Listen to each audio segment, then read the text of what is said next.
Hi folks, I'm Divok from Project 65 and welcome. This is our introduction to the biggest craze of 2019 so far, Dota Auto Chess. Dota Auto Chess is the next biggest quote-unquote minigame from within Dota 2, only there is nothing small about this game. With already over 1 million subscribers, this game is taking off, yet no one really knows what it is. So what do? Well, you are a courier. And it's high time the heroes did something to entertain you for a change. Running after them, dragging huge plates of armour and razor-sharp weapons is a pain. It's time we couriers took control. In Dota Auto Chess, you purchase and upgrade an army of heroes that each have their own benefits and synergies to play an automated battle against other players, declaring the one with the best strategy the winner. Fight with and against your favourite heroes from the world of Dota 2, combine them together to power them up, and equip them with items obtained from fighting neutral creeps. Losing will see your courier take damage, and the last man or donkey standing wins. So you need to fight your way to victory against increasingly difficult enemies, so it's only natural you want to bolster your own lines too. You get gold for each round with bonuses for winning, and the option to gain extra gold for any spare gold you have. You spend this gold in the shop, and to get certain improvements for your own character. The shop sells a selection of 5 heroes, which can cost anywhere from 1 gold to 5 gold, with cheaper units being more likely at lower levels and vice versa. If you do not see any heroes you wish, you can also pay 2 gold to get a new selection of 5 heroes to pick from. So you've bought some heroes, but you only have 8 spare slots to hold heroes in, while the others fight. So eventually you'll run out of space. Another problem you might incur is that your heroes just get completely demolished, and that is a direct result of them being rubbish 1-star nonsense. Dota Auto Chess use what at least I call the upgrade pyramid. Many other games that see you collect units and upgrade them through stars use a similar format. To make your 1-star hero a 2-star one, you need to combine 3 separate 1-star heroes of the same type together. Then to make a 3-star hero, you need to combine 3 sets of those 2-star heroes again, of the same type, together to make that 3-star. Dota Auto Chess only has 3 stars at present, which means you need to buy 9 of a single hero to make them a 3-star. These higher star units are, well, absolute units. They are much harder to kill and deal ridiculous damage. These need to be what you're aiming for as you play through the match. This is not your only way to increase your collective strength though. There are a couple of other ways. The first are to collect items. Once in a while you have a round against neutral creeps. These have a chance to drop items, yes I know, more RNG, but you're a strong-willed individual and you can deal with it. These items can be given to your heroes, but not removed. It's worth holding on to them until you know exactly what hero you want to put them on. You can also add items together just like you can in Dota, so keep an eye out for key item combinations if you are so lucky. The final way to increase your strength is to upgrade yourself, the little courier. You yourself have levels and slowly accrue experience. Your personal level dictates how many chesses you get. This is a Chinese game that has seemingly been fed to Google Translate, but what this really means is how many chess pieces you're allowed to have active. You have your 8 bench slots, but the number of units you have on the board can grow. This experience is gained over time, but you can pay an extra 4 gold to gain experience, getting a boost over your enemies and giving you the option to overwhelm them completely. Be warned, enemies that don't seem to be bolstering their units with 2 and 3 stars might well be putting the time and money into increasing the size of their army, and they might soon look to overrun you.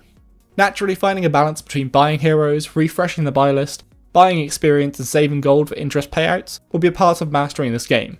This is but one of the many reasons why this game is perfect for you tactical buffs out there. So what elements do you have to play with when it comes to heroes? Well, the biggest addition compared to its regular Dota 2 counterpart is the race and class system. Every hero in Dota Auto Chess has at least 1 race and 1 class. For example, Ogre Magi has the Ogre race and the Mage class. Thought I'd start off pretty simple with that one for you.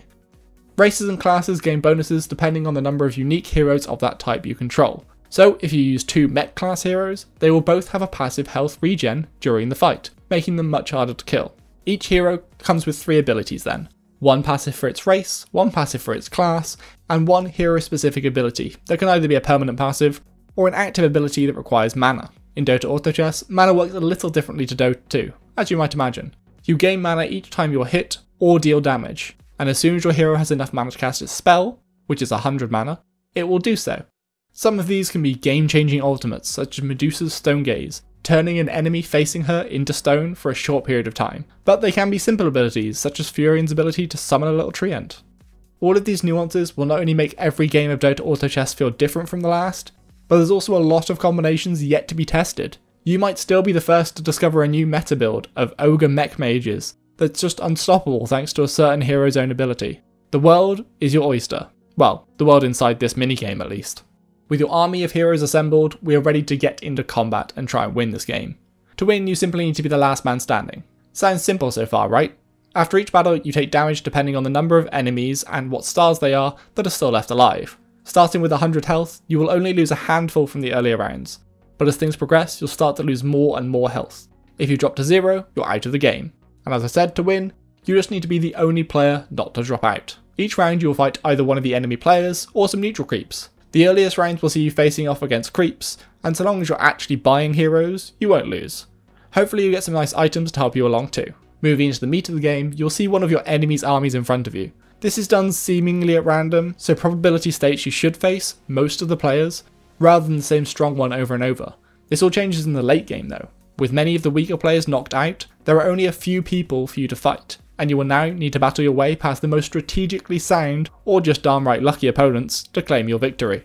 So what is the appeal of this game? Why play Dota Auto Chess? Well, for me personally, it's the perfect blend of Dota and strategy that I'm missing from Artifact. I was so engrossed with Artifact, and it was thoroughly enjoyable, but the launch just hasn't hit the right spot. There are so many small things that just don't quite feel right now there is a larger player base.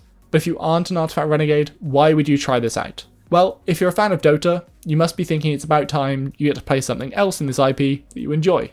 If you think about where Dota originally came from, Warcraft, and you look at how that IP has developed, the difference is shocking. You can play that Warcraft world via MMORPGs, CCGs or MOBAs, and that's just to name the officially released content from Blizzard.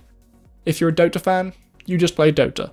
Artifact was to be the development of this IP, but you aren't playing it, because no one is. So the least you can do is try your hand at Dota Auto Chess.